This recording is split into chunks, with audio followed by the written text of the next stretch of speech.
Attends, tu consommes ça, ça et ça, et tu te demandes toujours pourquoi tes cheveux ne poussent pas. Laisse-moi t'expliquer. Il faut absolument que tu comprennes comment ton corps fonctionne. Quand ton organisme est limité en protéines, ce qu'il va faire naturellement, c'est un tri. Donc, il va procéder par hiérarchie de survie. Il va naturellement commencer par ton cerveau, ton cœur, ton foie, tes reins et tes poumons.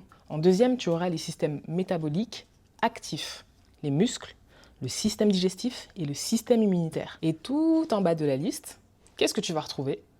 Tes cheveux. Et là, tu vas te dire, mais c'est pas normal, ça fait partie du corps. Oui, mais ma question c'est, est-ce que tu peux vivre sans tes cheveux? La réponse c'est oui.